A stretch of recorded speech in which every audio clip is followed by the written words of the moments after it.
break, which brought Kelly to national attention and also led to him winning the $100,000 grand prize. However, despite winning the contest, the group split up not long after. Kelly would then start another group called Public Announcement, and with them would release one album, born into the 90s. While the album itself was not a big hit, failing to break the Billboard Top 40, it did produce the successful single, She's Got That Vibe. The interesting thing about this song is that most people will have only heard the single version. The full album version contains one line that was actually the first sign of what kind of person R. Kelly was behind the scenes.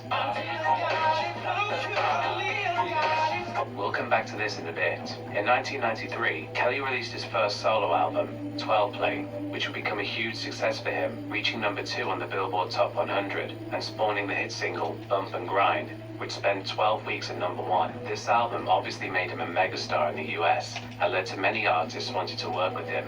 This included a young aspiring singer named Aaliyah Horton. The two had met in 1992 after being introduced by Aaliyah's uncle, record producer and founder of Blackground Records, Barry Hankerson. Taking Aaliyah under his wing, the two began working on her debut album, Age Ain't Nothing But a Number, in 1993. This album was basically an R. Kelly album in all but name, as he wrote all but one of the songs on it, produced the album, frequently provides guest vocals throughout, and even appears out of focus on the album cover. During the time they worked on the album, the two grew very close, and eventually developed a relationship with each other. The problem with this, of course, is that Aaliyah was 14 at the time, and Kelly knew this, as he met her when she was 12 years old, and had known about her prior to this, as she was the same Aaliyah mentioned in She's Got That Vibe, with her name being included in the song as a favor to her uncle.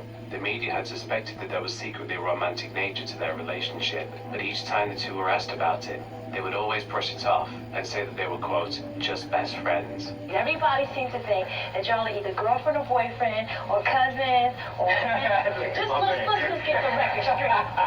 Better go give me a white Jeep. Well, no, we're not related at all. No, we're just very close. He's my best friend. Cool. No, in the whole wide world. In the December 1994 issue of Vibe magazine, a marriage certificate was published showing that Kelly and Aaliyah had gotten married in Cook County, Illinois, on September 6th of that year. The certificate states that Aaliyah was 18 years old, when she was actually 15 at the time. Kelly had apparently bribed someone to change her ID to say that she was 18, and this happened behind her parents' back. The marriage would be annulled in February 1995.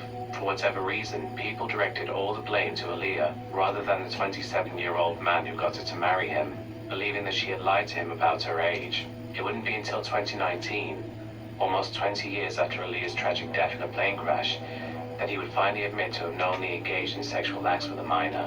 The controversy did seemingly nothing to Kelly's career. His self-titled follow-up to 12 Play made it all the way to number 1 and spawned 3 number 1 singles.